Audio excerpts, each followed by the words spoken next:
Good morning, all. Just momentary minute of things not working out, but we got it working. So happy to say. How is everybody doing this morning? So happy to see you. It's a beautiful day here, and we're starting off a long weekend for those in Canada. So, last weekend before school, whatever that means for now. Okay, so as always, please feel free to ask questions in the comments. I will answer throughout the live. So just ask away. And if you are listening to the recording, I do check back regularly. So feel free to post your questions. For those of you on the call, say hello, let me know where you're from. And today I want to hear what your dog's favorite thing to do is. Is it going to the park? Is it going for a walk? Maybe going swimming, doing some agility? Share with us what your dog loves to do. We'd love to hear from you. While we give people a couple of minutes to join us, I'm going to talk about something that came up for me this week. I have a board and train at my house. That means a dog that comes to live with me for, in this case, 4 weeks. Um, I rarely take board and trains because I find that even though I can get them to behave the way I'd like them to here, as soon as they go home, they go back to their old habits because it requires the household to change. If the owners don't change, then the dog's not going to change. Remember, everything your dog does is being reinforced by you or the environment. So if you go back to your dog running around the yard and you calling and your dog not coming and you continue to do this, your dog will go right back to not coming when called within days of being home.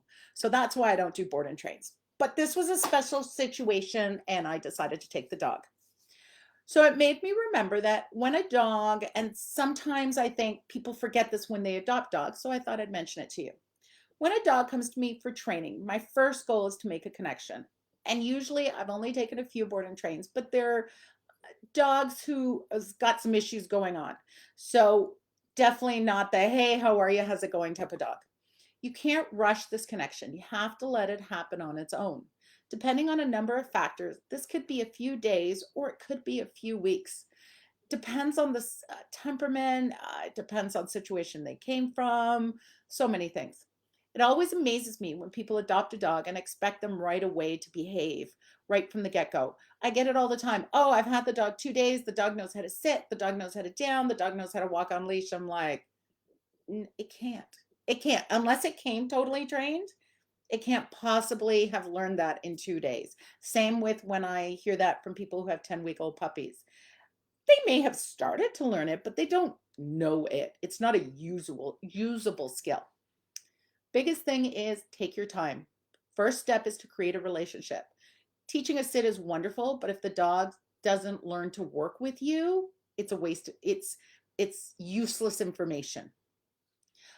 Create a relationship. You want all interactions with you to be safe and fun for your dog. Don't start out by setting your dog up for failure and then correcting it. This can be challenging, especially with dogs that are worried or fearful. Expect nothing, assume nothing. That is the biggest thing. Expect nothing. Just like a puppy, give the dog a chance to get used to its new life, its new environment, its new world. Just because it takes a while doesn't mean it won't work out amazing in the end. I've had myself a couple of rescue dogs and dogs I've worked with, and as just taking your time, letting them choose to do what you want, gave me dogs that in the long run were amazing. Patience is the key. Give the dog the opportunity to choose you. So, has anyone on the call today adopted a dog and had to work through this? How did it go? Okay, let me know. Okay, let's keep going on the subject for today. So today is your dog stressed is our subject. Stress is defined in a medical or biological context. Stress is a physical, mental, or emotional factor that causes bodily or mental tension. Dogs, like people, show their stress physically.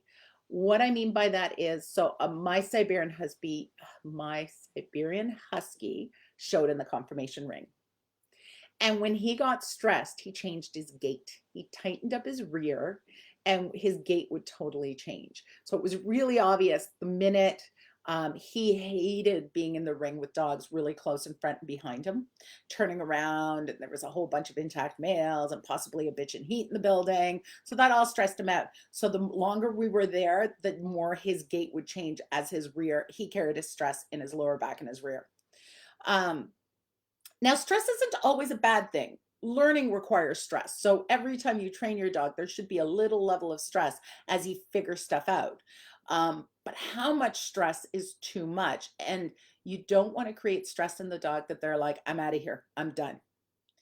So you got to figure out when you need to get your dog out of a situation or when you need to give your dog some space. And this is what makes a great dog trainer, the ones who can read their dog.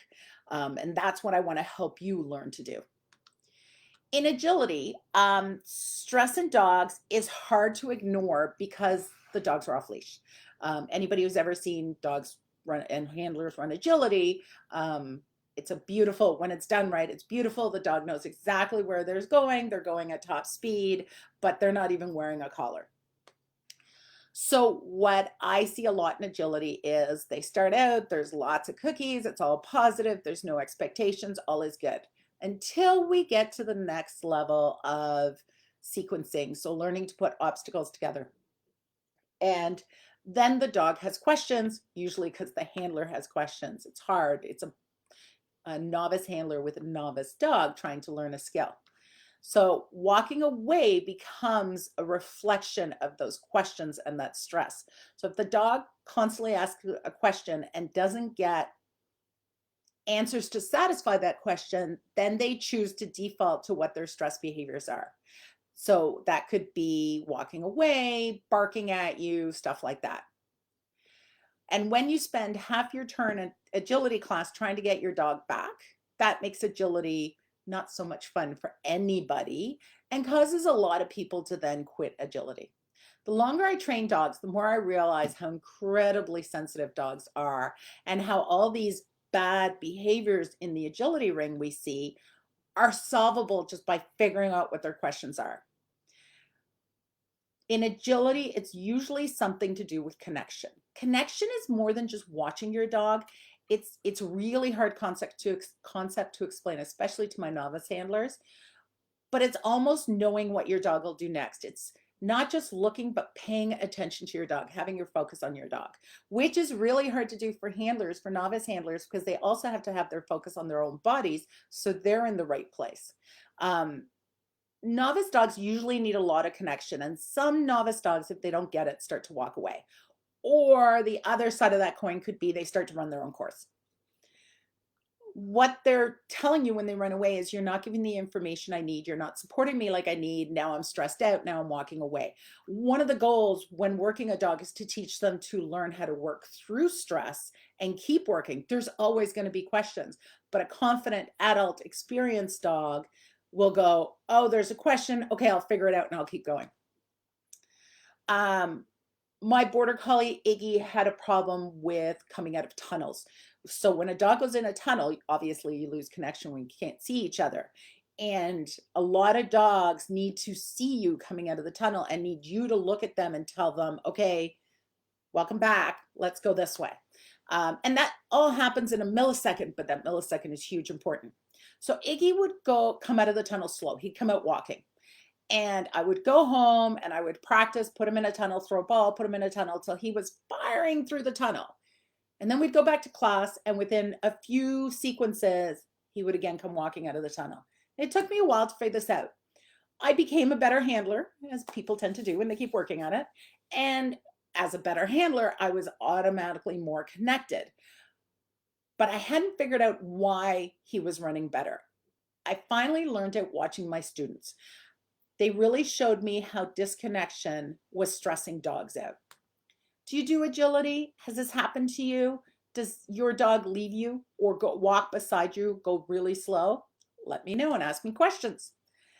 Have you used excuses like, oh, it's because he is this breed, or he's hot, or he's tired, something like that? Start paying really close attention to what is going on in the agility field. I bet your dog is asking questions that aren't being answered. And you usually see these questions.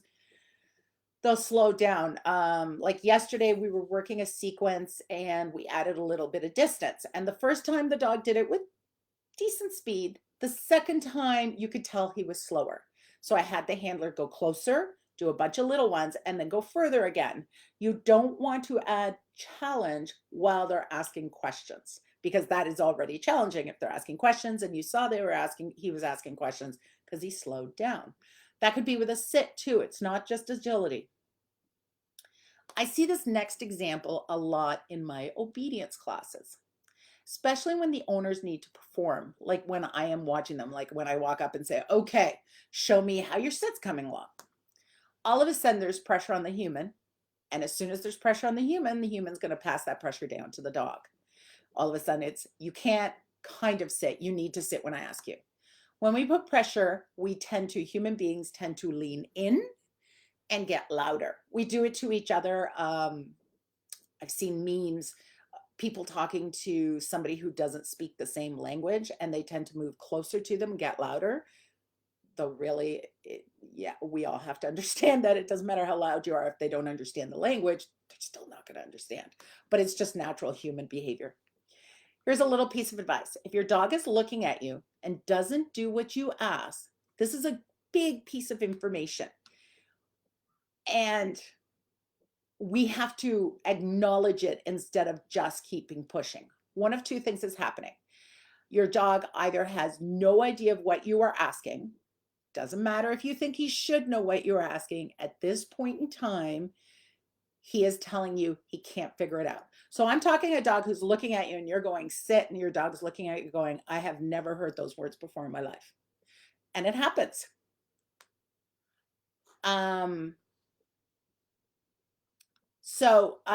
This happens, like, for example, with the still working on the sit cue. If you ask a dog to sit and he's an adolescent dog, I find this like 5 to like 9 months old, their legs have just grown a whole lot. And sometimes it's like they can't organize them. So usually when you say sit, they take a step back and then they freeze. And the more you put pressure on them, the more they're like, oh, I thought I was. And if you just back off, ask the dog to come towards you, then he re-steps and you ask for a sit and he sits. That was a great way to deal with it. You took away the pressure. You acknowledged that he was having a problem. You made it easier. Then you got success. Continuing to put more pressure and ask for the sit will guarantee your dog will stress, and he can't solve the stress because he doesn't know how. So that may look like, depending on breed and temperament, it could be a dog just looking away, literally just turning their head away. It could be the dog barking at you. In severe cases, the dog will jump up and snap at you. I've seen all three happen. I get calls all the time. Oh, my dog barks me when I tell him no. Get in his face and point the finger. That's a lot of pressure. And again, usually when we're like, the dog's being bad, the dog doesn't even understand what that means. So for him, it's unfair pressure. This is not a dog being bad. This is a dog reacting to the pressure being put on him. Keep pushing and it will escalate to the jump and snap, which is like they bite at your face, which will probably lead to a much harsher correction causing stress. Can you think of situations where you've seen this happen? I see it a lot with German Shepherds. German Shepherds like to jump back up at their owners. Okay, I'm going to take a question. Lisa, our guy screams in the vehicle the whole time. On the way home, he is much quieter. Okay, Lisa, I have a couple of questions. Do you usually put your dog in the car to go somewhere that your dog loves, such as the off-leash park? And are you reinforcing the screaming by opening the car door when you get there? So answer the question. I'll answer it a little later. I'll keep answering it a little later in the live. Another situation where I see stress that I don't feel most people realize their dog is stressed is people who think their dogs are super friendly and are actually a little worried. Sometimes stress can display as excitement. So there is 5 signs of stress: fight, flight, freeze, faint, and fool around. Fool around is that excitement. The board and train I have, she would come home from a walk, which was very stressful for her, and she would run around the house at full speed, jumping at them, biting at them, climbing the furniture, where she's usually a very calm, relaxed dog. That was a stress reaction. That was a stress release. She was throwing out all that stress that she'd accumulated on the walk because every single person she walked by stressed her out because she's scared of strangers. So that's an example of a stress. So sometimes that excitement she still avoids, but sometimes that excitement they move towards the person when they're excited, but when they're calm, they move away. It's really interesting. My Siberian Husky Max was like that. I worked really hard at him being calm approaching strangers because he really wasn't. But when he got there, he would jump and then make noises like Siberians are likely to do. So I wasn't that concerned about it. But it was hard noises. You could tell it was just felt wrong. I thought he was just being overly friendly. And this was 15 years ago. So I know a whole lot more now than I did then. But once I taught him to be calm, I noticed he rarely approached people and would mildly avoid strangers if they came into him. And definitely, and you will know this depending on what breed you have, when you have certain breeds, people love them. People love Siberian Huskies. At the time I had him was right when Snow Dogs had come out. So every kid in the world wanted a Siberian Husky and wanted to touch him. So I had to be really aware of what was going on with him.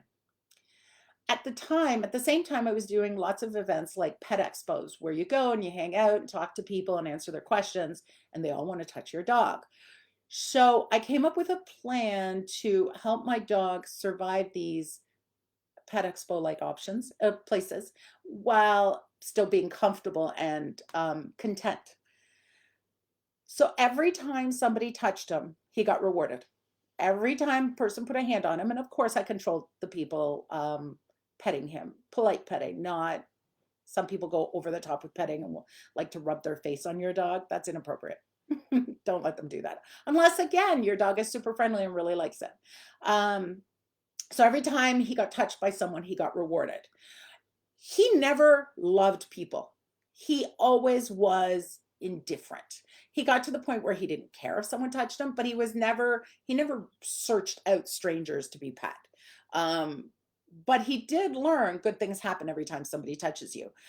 The good things came from me, so he would look at me. But even when he was 13 years old, if somebody came up and pet him, he'd be like, hey, where's my cookie? Always made me laugh. So it's good to remember that that excitement can hide what you think is friendliness, even to other dogs. So leash reactivity still is sometimes overexcitement. That's actually fear. And they drag you to them. And then once they get there, they're like, oh my God, I forgot. I don't like dogs. And then they attack. Okay. Lisa, yes to the park when we sit quiet in the vehicle until he is sitting and quiet. But when we have him in with us and one of us is getting out, wow, he flips out, grabbing us and screaming loud. Very, oh yes, I can imagine, very embarrassing. Oh, good job. We sit quiet until he is sitting and quiet. So good job at sitting and he's quiet. Now you have to continue this getting out of the car. So I would get out of the car and say, I would get out of the car and wait till he's calm. And yeah, this might take 10, 15 minutes or longer. Wait till he's calm. When he's calm, I would open the door and reward him in the car, right back in. So you're rewarding him for staying in, not coming out. And I would do this till you can you can open the door and he can calmly sit in the car. Then I would release him. So it's not just you're waiting till he's quiet, because the problem is you wait till he's quiet, but then you get out of the car and he loses it again. So you still are rewarding him losing it. Let me know if you have any questions and I'll check back as I continue the live. Okay, so I'm going to list a few stress reactions that I see on a regular basis. Keep in mind, this is the hard part about stress reactions. These can all be just regular dog stuff and can also be stress reactions. So what can you do to figure out what it is? When are they happening? Are they happening when you add something to the environment, like you're holding your dog on leash, he's fine, somebody new walks into the environment and he starts sniffing? That could be a stress reaction. But if the person leaves and he still sniffs, doesn't change behavior at all, then it might not be a stress reaction. This requires you to be really, really observant and sort of, if you like to collect data, but you need to be observant over a period of time. So you start saying, hey, you know what? Every time somebody approaches us, my dog starts lunging into the bushes. Oh, yeah, that's a stress reaction. That's avoidance. I've had numerous people who say, my dog attacks me on walks. That's a stress reaction to the environment, no doubt in my mind. That's not normal behavior. Okay, back to my stress reactions. Sniffing can be a stress reaction. Playing keep away. My young puppy Wicca, yeah, I she has keep away and I've worked on it and it still pops its ugly little head once in a while. And it's as soon as I go to grab her, and not even quickly, as soon as I go towards her, she goes into you can't catch me. And then she's in a stress mode. Then she's avoid, avoid, avoid, avoid. I'm learning with her the best thing to do. I have alternate behaviors, such as when I go to the front door, she comes. If she starts to play keep away and I walk to the front door, within 30 seconds to a minute, she's like, oh, yeah, yeah. I come to the front door when you go to the front door, and we don't practice that keep away. I am assuming as I continue the training, this eventually will go away. And this is a 6-month-old behavior. That's the goal. Mouthing, like when cutting nails, a lot of dogs will put their mouth on you and not bite, but they're putting their mouth on you. That is definitely a stress reaction. And moving towards biting, not saying they'll bite you, but saying, I would start working so they're not doing this. Barking, definitely a stress reaction. Scratching. Wicca, again, when she plays keep away, when something stresses her out, she'll do laps around the front yard and stop to dig. So that's her stress relief. Looking away. If you look at my Facebook page, I just put a post about stress reactions, and there's a person leaning into a dog, and the dog's like, yeah, could be looking at the camera, but could be avoiding the person who is totally leaning and reaching out. Yawning. Yawning can be the dog. Most times, yawning is the dog trying to relieve stress. Yawning stretches the muscles in the head and neck and adds oxygen, all things that will calm down, will help the dog calm itself down, which is anybody's dog needs to understand how to calm down, because that's how it can get excited, which is going to happen, and then pull itself back to normal. With my reactive dogs, whenever I'm working, if they yawn, I will reward that because it's them trying to calm down. Avoidance, like looking away, playing keep away, that's too much pressure. I need to leave. Avoidance is definitely a stress reaction. Okay. Oh, wait, there's more questions. I always forget to scroll. Okay. Karen, I'm wondering what is the best way to deal with a dog that jumps up on me? I have 2 dogs, one 22 months and one 3 months. My friend's dog jumps on me all the time. My friend yells, I know it's not functional, at her dog down and stop. I'd like to try to help by doing the right thing and help model to my friend the best way to deal with jumping on people. My dogs aren't jumpers, but I feel like my little one may learn from the jumping dog. Okay, Karen. So jumping, I talked a little bit about this in last week's Facebook Live. Jumping is being reinforced by attention. If the minute the dog's paws leave the ground, you disengage. That means you can look away, you can turn away, you can leave the room. If you disengage very quickly, they're going to understand that jumping on you doesn't get attention. Yelling at them, yeah, it's usually a waste of time. And really, if it was working, the dog would have stopped jumping. Your dogs probably don't jump on you because you don't reinforce it. With others, so it's really easy to control how your dogs behave with you, but with others, you have to manage because people are gonna push them, shove them, talk to them, touch them, pet them, all these things that are gonna reinforce it. So one thing I do is working on teaching my dog to approach and sit. So I start 20 feet away and I ask my dog to sit, and I take a couple of steps and ask my dog to sit, and I do that all the way to the person, or and working on staying sitting while people pet. I'm working on a video for that, so keep an eye on my Facebook page and I'll let you know about that. You'll see a video on that. So does that make sense on how you can help? Let me know.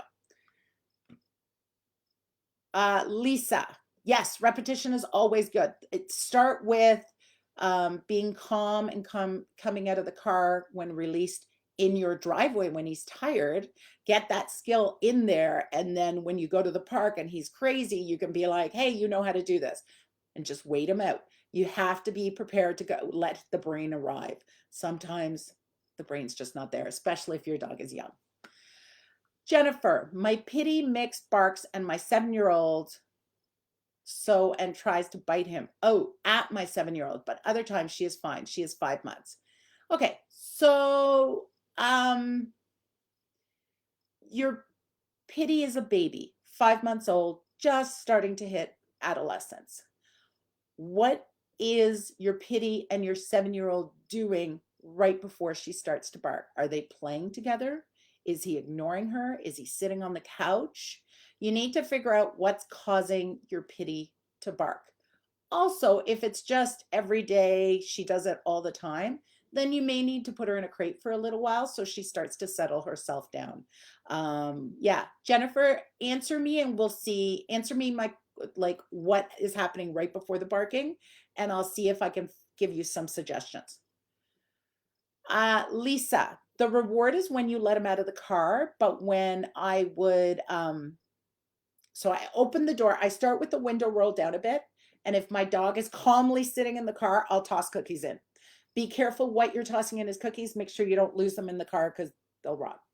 Or you don't want your dog scratching at your seat and all that stuff. So sometimes I put a blanket down so you know the cookies are going to land on the blanket. So you put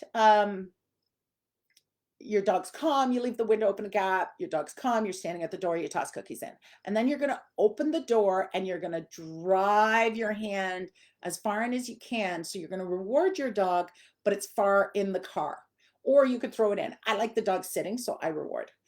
And then you're going to continue to open the door a little bit more and keep rewarding. Does that make sense, Lisa?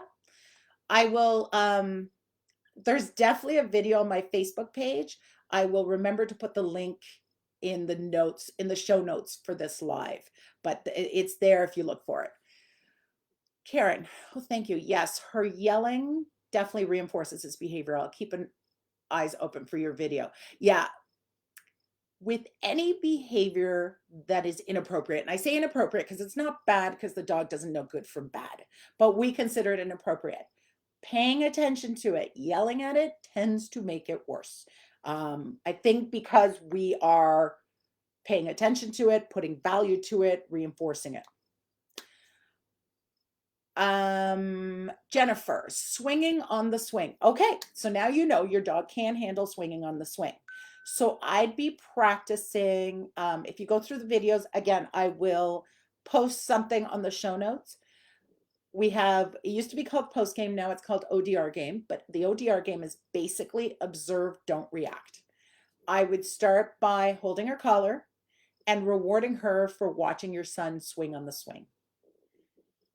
Just calmly rewarding her, and then I would release the collar but still be holding the leash. Again, loose leash, watching your son swing on the swing. Building up to her being able to ignore him when he's on the swing. When I got my first border collie, my son was 1.5 years old. Already walking and running. He started walking at 10 months old. So I spent a lot of time with the dog sitting next to me on the couch and me rewarding him for at first watching my son walk by and then watching my son speed up a bit and then eventually run by. So I was working on, you don't hurt little children. So the alternate behavior was lying quietly on the couch next to me. As soon as we went outside, I had to remind him of this. And every spring for 3 springs, I had to remind him, you don't chase the child.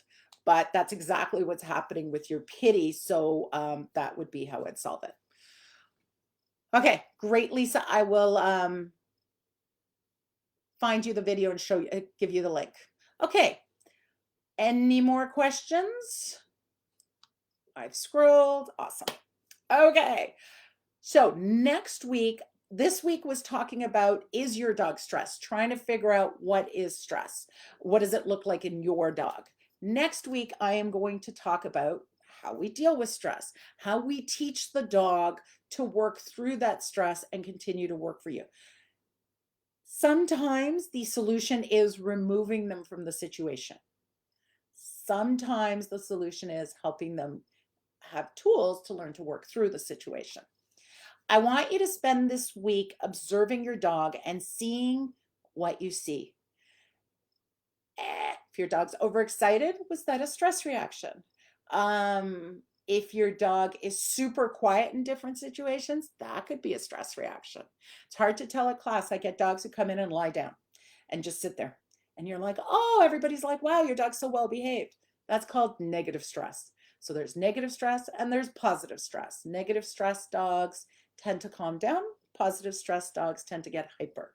Um, they are both stress reactions. Negative stress is by far easier to deal with. But at any time, that negative stress can switch to positive stress. With a negative stressing dog, you want to move them. Because when you move them, blood flows and starts to break up that stress. With a positive stressing dog who's spinning, you want to settle them down. This is where I take them by the collar. Not harshly, just as soon as you touch them, it brings their brain back into their body a little bit. So you want to bring them down and slow down all that blood flowing really fast. So both dogs are both reacting to a stress. They just react differently. Okay, guys. So our next Facebook Live will be next Friday at 10 a.m. If you're in Canada, have a wonderful long weekend. So far, the weather looks spectacular, at least here. I will see you next week. Thank you very much for joining us.